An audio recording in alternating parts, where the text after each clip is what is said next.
Hello, YouTube. I just got finished flying from Owens Airport in South Carolina to Moore County in North Carolina, and I decided, as I was navigating, I was thinking about the things that I like about Infinite Flight, and I was considering making a documentary about the things that I like and don't like in comparison to two other flight simulators, which are Aerofly 2 and XPlane. I have all three on my tablet. While all three fly great, they're great for realism, there's just these little things that would make the applications so much better, but I don't want to seem like I'm just complaining. So with this video, I'm also going to include the things that I believe make them great. Now this is in terms of navigation only. So let's start with Infinite Flight, since I've already got this app open. As you see here, the strength of Infinite Flight lies in its point-to-point navigation. Let me share with you some things that I actually wrote out right here. Let's start off with their strength. I wrote out the weakness first, but we're going to start off with their strength. It's the flight management system, the point-to-point navigation with the inclusion of most waypoints in the vortex, or in other words, the DME, which is the distance measuring equipment. Now, that combined with the adjustable autopilot, the heads-up display with customization, it gives the pilot real-time info, which allows for precise navigation. The things that I think that make Infinite Flight weak are there is no true ILS. You're not capable of tuning to the runway, airport, or VOR DME frequencies with the radio and the cockpit, and there's no functionality with the glass cockpit. So what ends up happening, every time you fly past an airport, no matter how high you are, the ILS for that runway, if it has ILS, because we know some of the airports are visual, the ILS activates. Where this tends to be a problem, if you're flying east to west, let's say you're flying east to west trying to land at LAX. Another airport, as soon as you start getting close to LAX, I believe it's Hawthorne, is going to activate as if you're trying, and it's gotten me a couple of times. I'll start descending into Hawthorne, not realizing that it's not LAX, especially if I'm landing far left, So I think that it seems like they went so far with the flight management system, they developed their own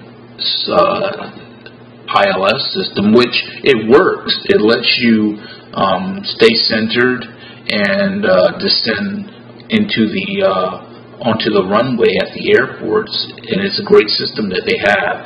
But with the high definition, let's go back and take a look at the Infinite Flight cockpit. I have a Cirrus SR-22, so let's take a look inside the cockpit. You look at the beauty. This cockpit is just beautiful, and just imagine if it worked. Or, if there was a separate screen that we could go to for the ILX, or if the crosshairs popped up after we tuned to that particular runway. And, of course, the airports have their own vortex, and with the vortex and the DMEs that they have on the maps, if you were using it for your navigation, it would tell you how far away you were and the distance needed to get to there. We know that is included, but it's for every single solitary one of the waypoints and DMEs. It's not the traditional type of VORTAC and DME setup. But it would be just really nice if they went all the way. So let's go ahead and move on to the next one, and let's see what we have. Let me go ahead and open up this and scroll up to XPlane. I'll probably open it up. Let's talk about their strengths first, and then I'll open up the app.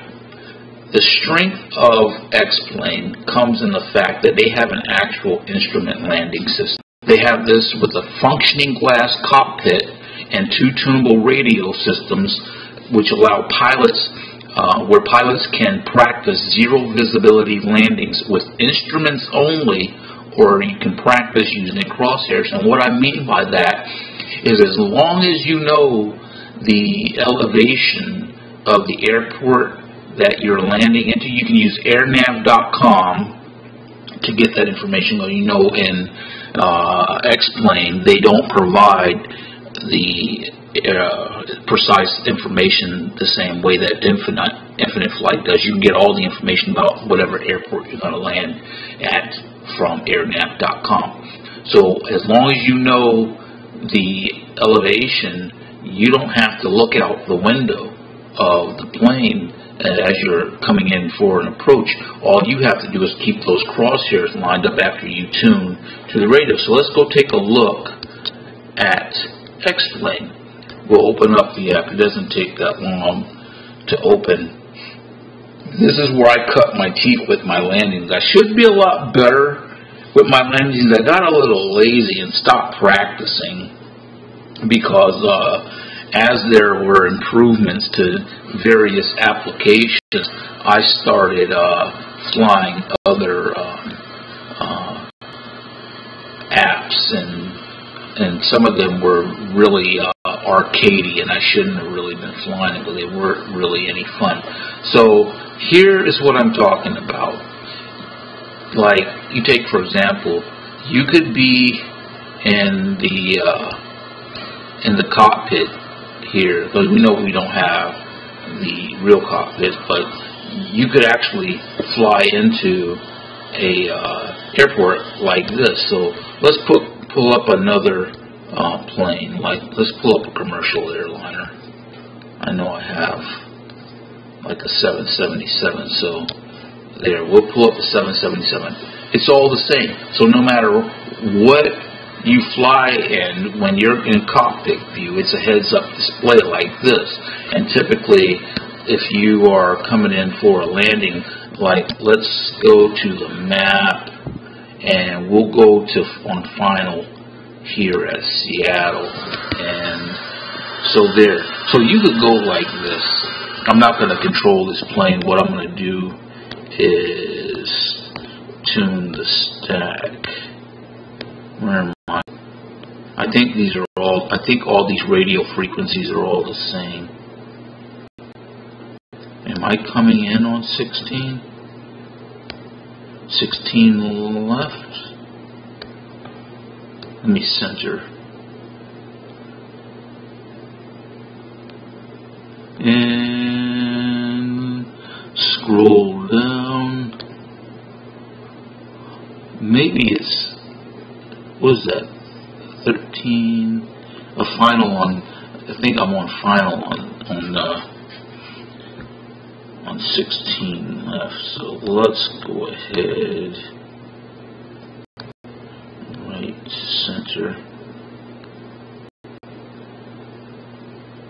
I'll just tune 11075. So let's go to the stack and we'll tune this to 11075. And then you can turn. Let me keep my nose up before I crash into the ground. And then we'll turn this.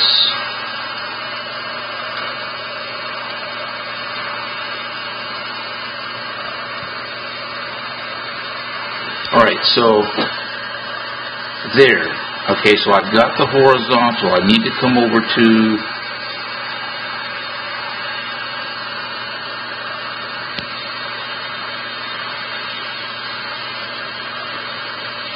I think let the plane get too out of control. The thing is, when you use this one right there, so when you use this to fly in on final, it's just going to throw you into this atmosphere. You've already got to have it set up. And if you don't, but what you can do, you can practice your landings. So if you put it on final and practice your landings, or if you just take off and do a pattern around and you've already got it set up, then you can go ahead and fly in. And this is why. If you look here into these boxes, the strength of this app is that you have the actual, and these are the real frequencies for these runways. And if you look at this vortex, the Seattle vortex, this is the real frequency for all of these runways. So you can fly in either from the north or you can fly in from the south. Either one. It doesn't matter. I guess I was on 16 left because I didn't pick BFI to fly in. I don't know why I forgot that fast. I'm getting old. And now let's go out to our note and look at the weaknesses. The weaknesses of XPlane. And once again, after I talk about this, we'll go back to the cockpit. It has a locked autopilot. Once you set this autopilot, in order to make any changes to your altitude, your speed, or your heading, you have to disengage the autopilot, make your changes, hoping you don't lose control of the airplane the way I just did, and then reset it. And then on top of that, it has no waypoints that are functional. And then it has airports designated by these little circles on the map, but the actual airport isn't really there. There are no, they have, like I said, the functioning DMEs and the vortex that actually will give you the distance to and from particular ones. But these things of not having waypoints, not having the ability to adjust the autopilot, it makes precise navigation absolutely impossible in XPlane Mobile. It's just impossible to do it. So let's go back to the cockpit and we'll take a look at what I'm talking about. So pause this and let me just go into this cockpit. So I'm going to put the autopilot on there. Bam, the autopilot's on. So right now it's going to stabilize eventually. Now, once it's stable, I can't change anything. There's no knobs anywhere to make any adjustments. I used to see all these, what's lit up, it says throttle, heading, altimeter. All these things are stuck right there. You can't change it. Even if I pull, see here, I'm pulling the throttle down, nothing's going to happen. I'm moving the tablet, no way to change it. And then if we go to the map view, let's go to the map. You see these, let me show you a couple of them. Right, you see here it says WN93. This is an airport, but the airport isn't actually there. These are all airports. I believe most of these are airports. They're probably small private airports and whatnot, but not there. And as you see on the map, there are no waypoints at all. Now, occasionally, like here at Payne, they have the VRE DME. So once I take off and I tune 11060, let's say before I take off, I tune 11060. I would have to keep centered on my plane, and then I could turn it around. And in my cockpit view, I would have to take and adjust this arrow. So you see I'm using this knob here on the left by the brake. There's a knob right there, and I'm turning that, and I would have to turn it in the direction of the DME. And I would have to turn the plane in that direction, and then it'll center. Okay? But other than that, there's no way absolutely no way to do precise navigation in this application. The only way to navigate freely is to free fly, meaning you have to take off the autopilot, and it makes no sense because this is an otherwise beautiful app, especially the fact that you have this working glass cockpit right here, you know. Because I can forgive the fact that we are not sitting in the cockpit and whatnot, or that the only other views are these outside views and they're limited. I mean, the plane looks good enough, even though there's no turbofans blowing, turning and whatnot, but that can be forgiven because there's a working glass cockpit. This is ingenious right here.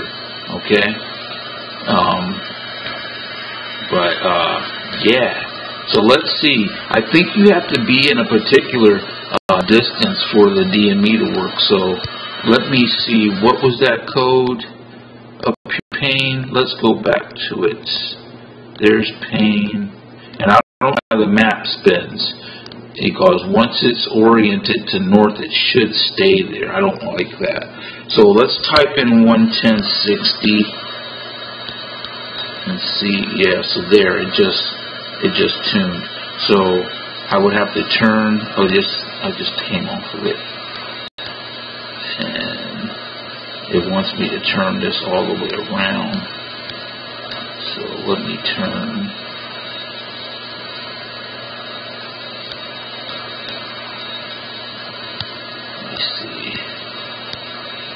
There, so that would be the direction I would need to go to get to it, right there.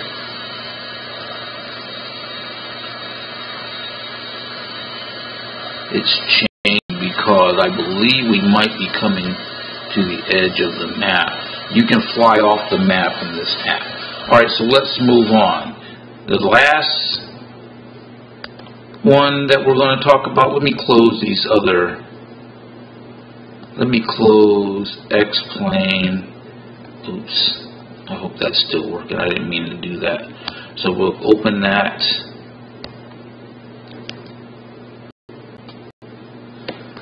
And go back to our notes. So we'll look at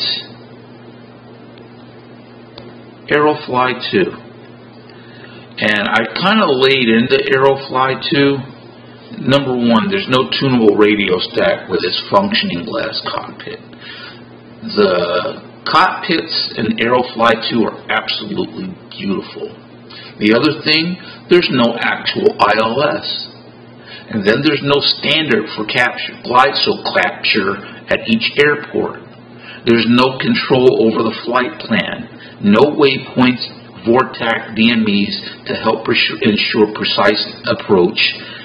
There's easy to become lost in space on final, and it's easy to accidentally change the navigation settings by touching an area in one of two map views. I'll show you that. One thing I'm not going to show, I'll just talk to you about it, is that pausing the flight causes extreme changes in altitude when you come out of the pause.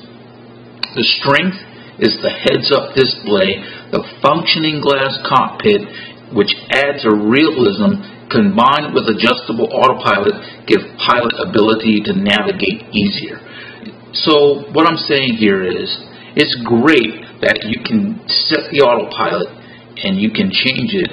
The glass cockpit is actually working, so if you go into a bank, it's demonstrated by looking at the view, the different views on the cockpit. But then, as you approach your airport, there's no crosshairs. There's just nothing. You could set up the watch boxes, but I hate them. You know, I hate it because I believe that these watch boxes are like a crutch, you know. So let's go to the app for Aerofly 2 and take a look. It doesn't take that long for this app to load. It's actually pretty fast, in my opinion. Alright, so let's pull up a plane. We'll get the the Learjet. Okay, so we have the Learjet, and then we'll go to our location. Alright, so we're at Oakland. We've picked Oakland, so let's just say we chose Oakland for our takeoff point. There, we're choosing Oakland International Airport. And then navigation. And we'll say choose a destination. And we'll choose Tracy Municipal. We can choose a runway. And that's all we can do. We cannot make our own flight plan. There's no waypoints. All there are is these airports. There's no DMEs. And we go back here to location, and let's zoom out. Alright, there, that's what a map I needed to come up. So that way we'll start our takeoff from there. Make sure, yeah, we're still set. Okay, so there.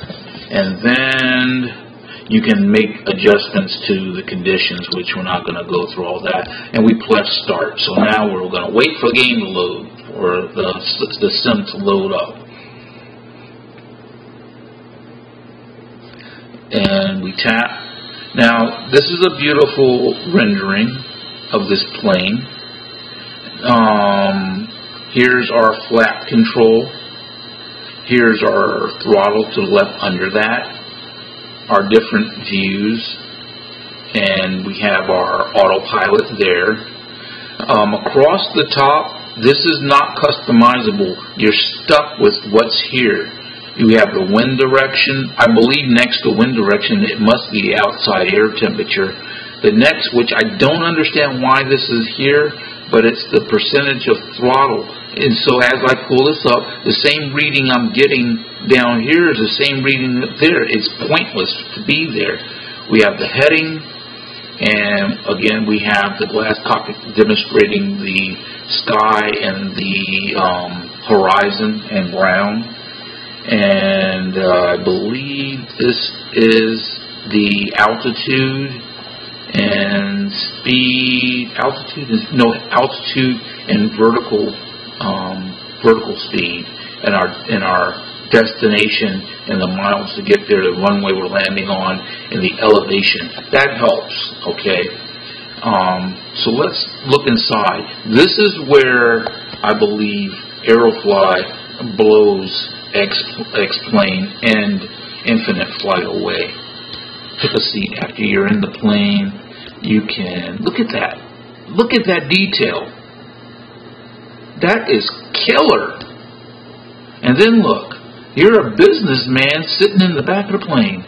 So after you're airborne and you've got the autopilot on and you're on your way and there's a long time before you have to do anything, you can come in the back of the plane and sit down. If you don't like that seat, take another seat. Take a window seat. And you can look out the window and enjoy the flight. It's a wing seat, but who's counting? If you don't like that, you can be the, oops, I picked the wrong seat. You can be the co-pilot. Now check this out. Look over to this guy.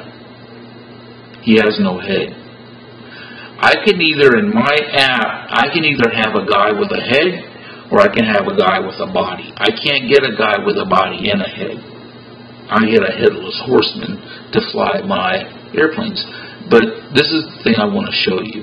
This cockpit is absolutely beautiful. Look at this detail of this cockpit. This is beautiful. Unbelievable.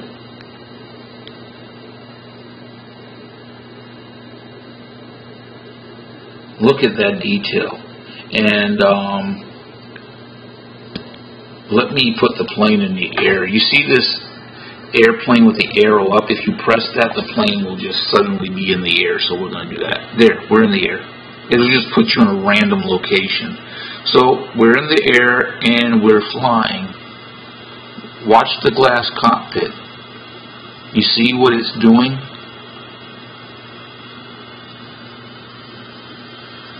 Isn't that something? All of these things are working. If it has the ability to do a reading. You see the compass is changing. Everything works. Let me put the gear up. The thing where I think it would help is if there were some sounds like the sound of the gear coming up, the sound of the flaps adjusting, things like that. So you saw it just shot me straight up in the air, and I'm off like a Harrier. All right, so that's what we have there. Yeah, so that was vertical speed, that one reading that I thought it was. And so this is the strength of this glass cockpit is beautiful. So I can use that green line there, and it helps me to navigate. The thing is, when I come to my destination, let me give it a little more power. This thing can really get up and go. So I'm going to set the heading, and I'm going to lift the nose. It has great detail. I want to show you there. So I set that, and I'm going to increase the speed. So there, I can show you this. I don't have my viewfinder inverted. So there. This is a beautiful, beautiful cockpit. I know that Infinite Flight did a really good job with their cockpits, but they can't touch Aerofly in detail in the fact that this cockpit works. You know, in Infinite Flight, we're stuck in some cockpits with this permanent 45-degree, I think it's like a 30-degree bank on some of the readings. Okay, so let's go back to the notes, and we'll make sure we covered all of the points on Aerofly. So once again, we said the heads-up display, the functioning glass cockpit add to realism, and combined with adjustable autopilot, give the pilot ability to navigate easier. I just wish that they would do something about this pathetic navigation system, because you're in your flight, okay, and I don't know if the same flight's going to pop back because I came out of the app so much. So you're in your flight, and let's say you're on navigation, okay, yeah, so I lost my flight. Anytime you leave out of this app, it seems like you'll lose your flight. And so let's say I come back in here and I'm moving this app around, and I accidentally tap on an airport. I lose the information from the flight that I was on. I can reset it and whatnot, but there's no other information here. You'll just lose that, you know. And then let's go out and we'll go back to location and whatnot. If you happen to be moving across this screen and you're on a flight and you happen to tap this thing too hard, it's very easy to actually change where you are. So I go back in here and bam, you're like, how did I end up at Modesto Airport? I was just on a flight.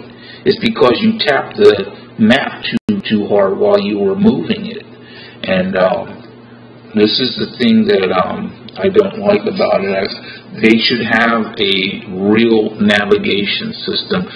This map is beautiful, and it's beautiful that you can pick and choose your starting and ending points, but you have to have flight control, a flight management system of some sort. It doesn't make any sense that they went this far and through all this detail to make this simulator, and then they just cut it short with the navigation system.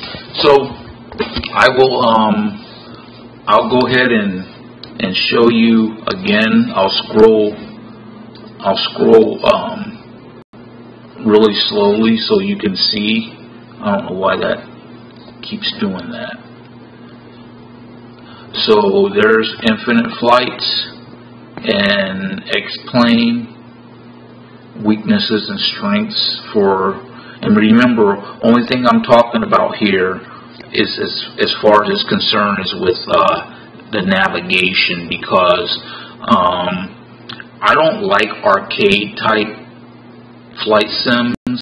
I'm into just as much realism as I can get. You know, I don't care about missions and all of that stuff. I want real flight dynamics. I want as close to real world capabilities as possible, and I wanted that in a mobile platform.